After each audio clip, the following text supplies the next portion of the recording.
Hello, Sagittarius. Welcome to your May 2021 tarot reading. I am doing something a little bit different. I am using some major arcanas. I have two decks of major arcanas here, the Santa Muerte and the Murder of Crow Tarot. These are major arcanas only, and what we are going to do is get the main energies, and because major arcana equals major energy, that is going to help set the tone for the rest of the month. Now, while I am shuffling your cards, let's talk about what's going on in the cosmos. We are currently in the sign of Taurus. We have a new moon in Taurus happening on May 11th, and that reaches its fullest impact around noon Standard Eastern Time on Tuesday, May 11th. What does this new moon want us to do? Well, new moons are always about new beginnings, new starts. This is when you want to do your manifestations and calling in things that are going to help you reach your goals, set your intentions, and just get clear. And that is exactly what this moon wants us to do, is to get very explicitly clear on things that are tangible that you want to bring in. So if you're wanting to bring in a new car, a new house, a new job, more money, you want your finances to grow, get clear on how you want to do that. This new moon also wants us to slow down, get grounded, and keep calm, which that last little phrase of keep calm during a new moon,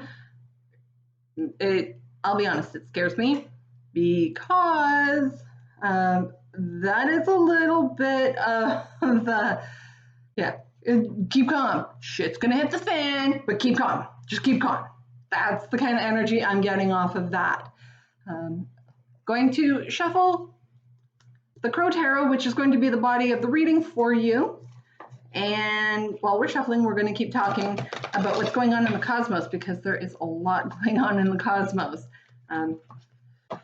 So we have Venus on May 8th moved into the sign of Gemini, which means for your love life, if things you found were maybe a little comfortable, a little bit stale, a little too safe, well, Gemini is coming in to throw things off, bring in the fun, bring in the flirt, and bring in the communication, because that's what Gemini embodies. So that's what your love life, because Venus rules your love life,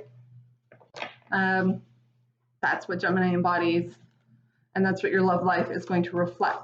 So communication could be just maybe you and your significant other are going to get flirty in your texts with each other. Maybe you're going to be communicating with somebody who brings in something new, something fun, something adventurous. Might be short-lived.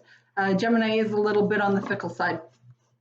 All right, what else do we have going on? We have around the new moon, Jupiter goes into Pisces, which is going to want us to be a little more daydreamy, and it's okay to give into that. Just don't sit there and daydream all day, because that's just not productive, and we still are in the sign of Taurus. Now on May, I just finished Libra's reading, and I needed some clarifiers in order to get a decent message out. This is the Line Strider Tarot. I'm going to shuffle these guys up because we do have some more cosmos stuff to talk about. And if I need clarifiers for you guys, this is the deck I am going to use. So after we get through all of that, May 20th, Sun moves into the sign of Gemini, and that's where we're going to start feeling more of that fun, flirty, adventurous type energy coming in. We'll feel that until June 21st. Now, the weekend of May 13th, we're going to feel the pre-shadow retrograde phase, or the shadow pre-retrograde phase, I should say, for Saturn going retrograde. Now, Saturn going retrograde, that is more karmic cycles ending and restarting. You may see karma already starting to play out and starting to make itself known. You may even see your own karmic cycles changing. So if you're riding high on good luck and put out some bad juju, you may be starting to see that coming back at you. Now, if you have been going through a tough time and still did your best to put out some good karma, you may be seeing that coming back as a reward with Saturn going retrograde. Now that goes retrograde on May 23rd and will stay there until October 10th.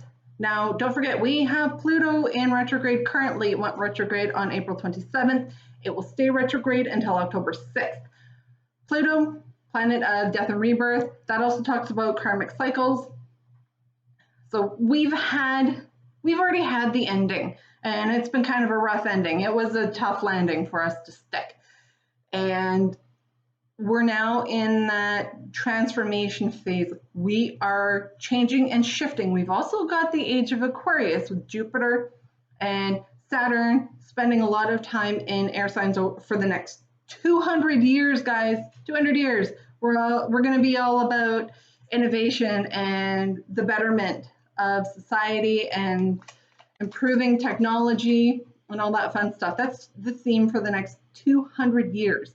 And just to give you a reference point on how this all works is every 200 years, every time there is a grand conjunction between Jupiter and Saturn meeting up in the sky, their angles triangulation, I won't get into it, but they meet up in the night sky on December 20th, almost every year, and every 14 years they get extra close. And every time that this happens for the next 200 years, Jupiter and Saturn are going to be in air signs. And the last time there was a big change, humanity went from the Renaissance age into the industrial age. And that was when Jupiter and Saturn would have their grand conjunctions in Earth energy, which was when we entered into the industrialized revolution, and that's when society really had a huge boom. And whenever there is a big change, society always shifts. When the previous one before that, we came out of the Iron Age, or the Dark Ages, I should say, into the Renaissance period. We had the next shift. We left the Renaissance period. We went to the industrialized period. We are now moving out of the industrialized period into this new age of Aquarius. We'll see what it brings. So in the meantime, let's ask for the major energies for Sagittarius for the month of May, please. I'm not done. There's still more happening in the cosmos. I'm telling you, there's lots starting to happen. So the weekend of May 19th, we are going to feel this shadow pre-retrograde phase for Mercury going retrograde in the sign of Gemini. Oh, wah, wah, yeah, that's a tough one. Mercury going retrograde. Mercury's all about communication. Mercury retrograde messes with your communications. Mercury rules over Gemini. The sun is going to be in Gemini. I cannot emphasize to you how much you need to double, triple, quadruple check your communications, back up your devices, do the same extra caution with your travel plans if you have any. Just make sure everything is signed the way it should be, where it should be, dated appropriately, sent to the right person, and that your wording is not done so in a way that can be easily misconstrued. And finally, the last big thing, and trust me, this is a big one. We have the full moon in Sagittarius. That's your sign. You're going to feel this full moon. Full moons often bring out a lot of heightened emotions. Well, guess what? This full moon, it's going to bring out heightened emotions because we have a full lunar eclipse, and now this lunar eclipse is going to be visible in the northern hemisphere, and the moon will be at its fullest apex at 4:14 a.m. Standard Eastern Time. So that is when the moon reaches its height of fullness. and will often be 99.9% full, and that is the fullest that we can ever visibly see it, and that when the moon is also at its closest to Earth. Now, with it being a supermoon, the way that the moon orbits around the Earth, it's not a perfect circle, it's an ellipse. So there are times during moon cycles where the moon is actually physically closer to the Earth. Now, it's not going to crash into the Earth, not yet. There's actually a greater risk of the moon moving farther away from Earth, because I'm not completely sure that the Earth's gravitational pull is that strong to suck it all the way into us. And that's not something that'll happen for another like million years anyway.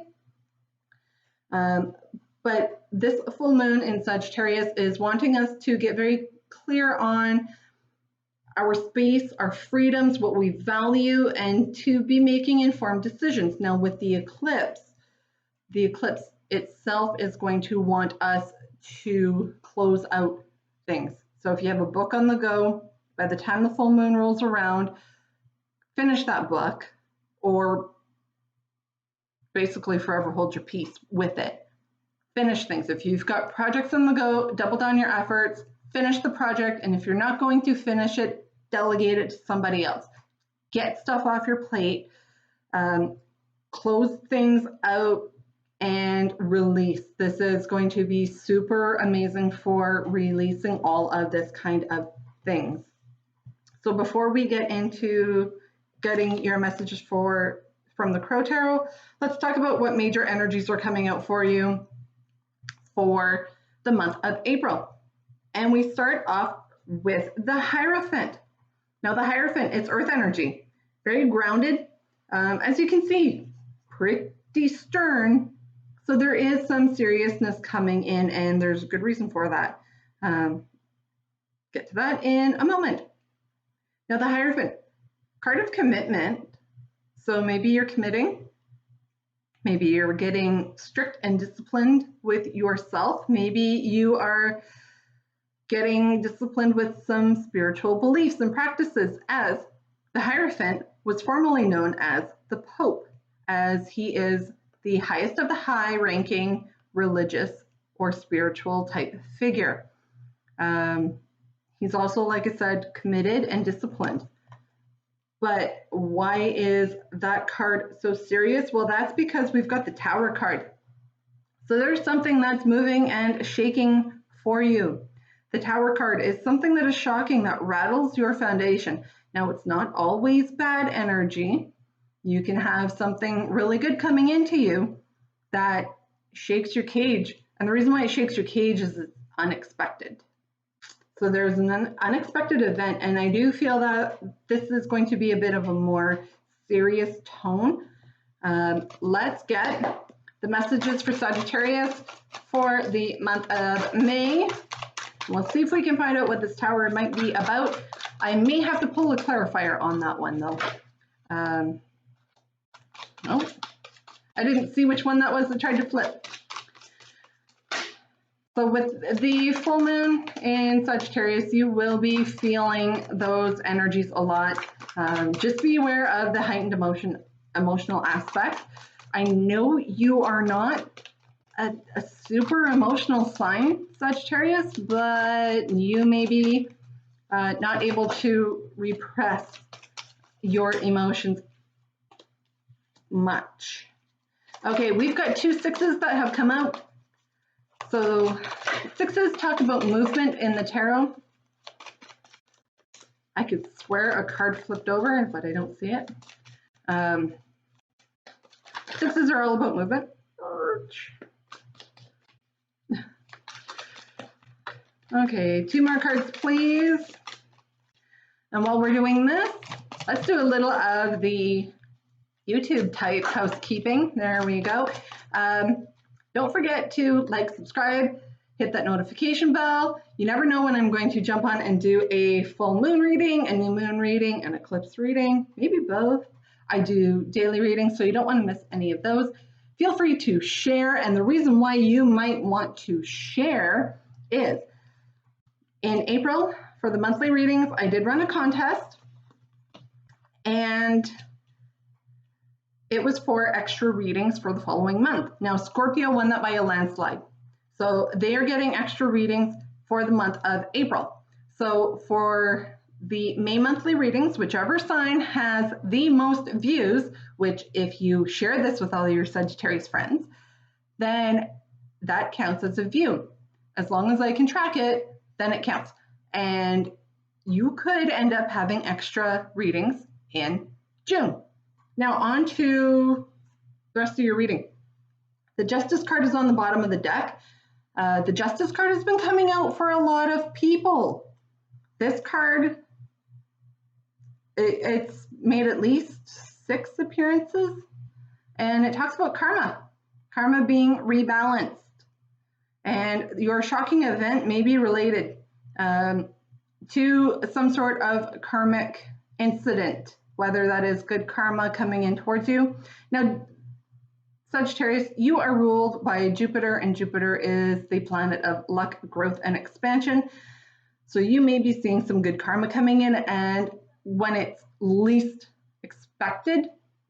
So don't let it rattle your cage too much so that you can't enjoy it. But the Justice card also talks about balance. So there could be something that is just coming into balance and making things right, and that in itself can be a little bit shocking for you. Now onto the reading. We have a really awesome numerology progression, and we start off with 6s.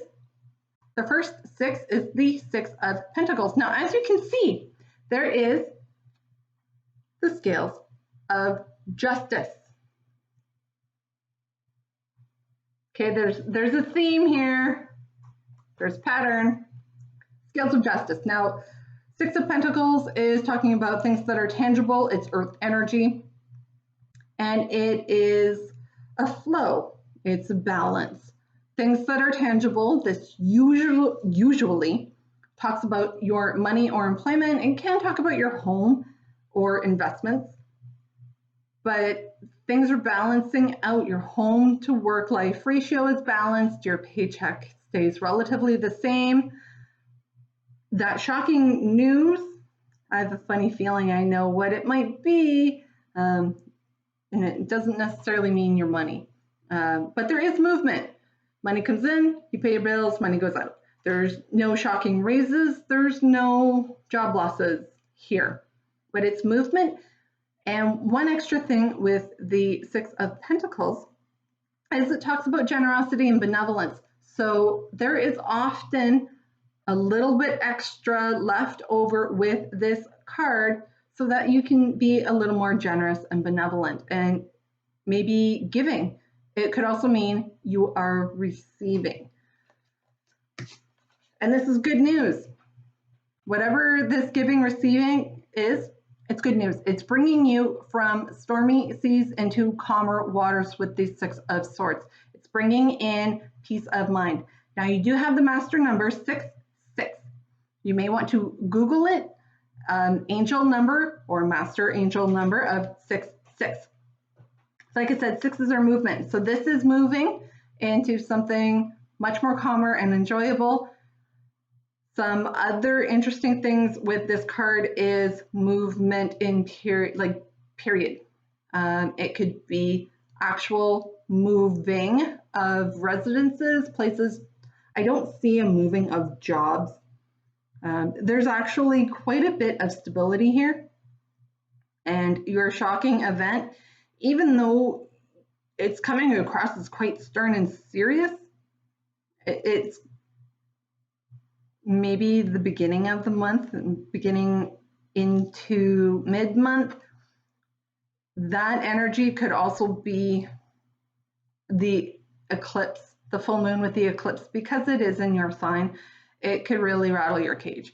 But there is a feeling of calm coming in. There could also be a little bit of travel here now, considering the current global climate that we're in. And depending on where you are, traveling doesn't have to be far, but It does indicate some traveling, there's some movement. There's something really good with these two cards here, and I like it. So we have 6 and 6, and your 6 of Pentacles graduates into the 8 of Pentacles, which means you've been working on your nest egg. You've been working very diligently at it, on it, and it's growing, and you are seeing the results to this.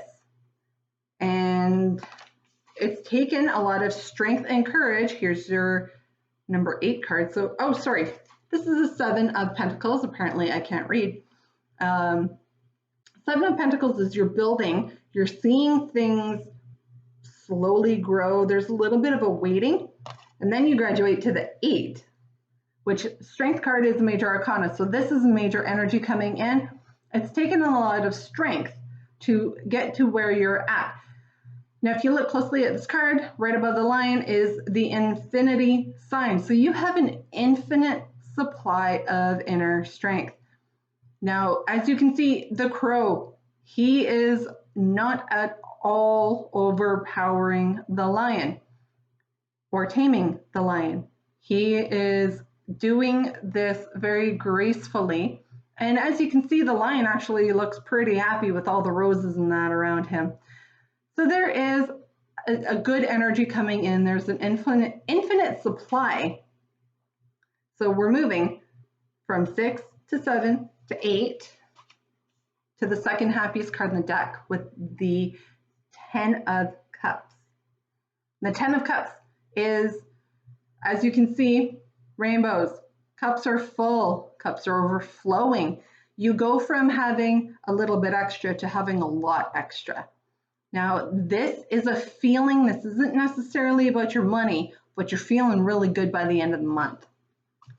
Like I said, we've got Justice on the bottom of the deck. I'm going to really run through the rest of these quickly here, just to give you a little bit of a better feeling as to how this all works out. So you start off the month being really serious.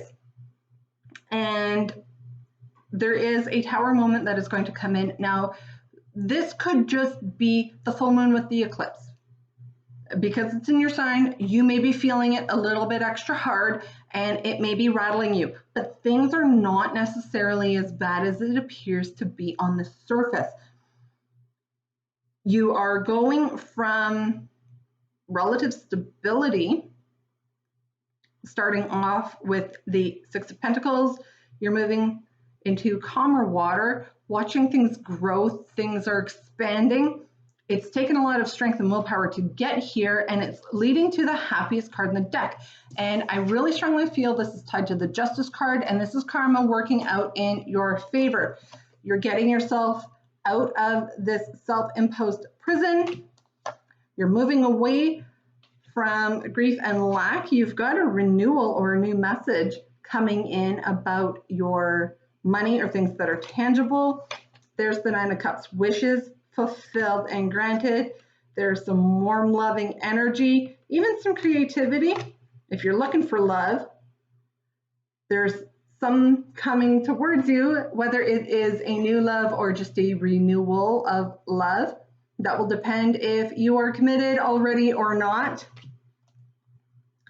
And then we've got 4 of Cups. There's options. You're not necessarily looking at them all, and you might want to. Then we've got the Knight of Pentacles, more hardworking energy. Yeah, this is good. Page of Swords, you're not feeling up to the challenge. There's abundance coming in, even though you're stressed and worried about it. Might not be as bad as you think it is. I really feel strongly that things are balancing out for you. I want to see. Clarify the tower, please. I'm going to clarify this tower, see if we can get a little bit of a better information as to what this tower is so you're not worried about it. Because that may be what you're worried and stressed about is, whoa, what is this tower? Hang on, that fell on the floor. 4 of Swords. Rest, relax. Anything else for this tower? 4 of Swords talks about taking a rest, taking it easy, taking a break. You may have been, conflict. Okay. Take a break from conflict if that's what you're involved in right now. Double confirmation with the Strength card. If you need to move through some conflict, walk away from it. Be the bigger person, be the stronger person. Walk away from any conflict. There's another confirmation. Moving away, there's the Six of Swords. You may want to look up 666 and 8 and 8. Yeah, lots of Swords energy. Don't be too caught up in your head about what this Tower moment is.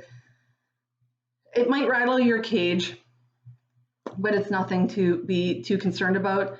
Like I said, be the bigger person and walk away from it, and that will put the end to the conflict in a major hurry. So I am going to leave it here. Please don't forget to like, subscribe, share away, and hit that notification bell, and I will talk to you soon.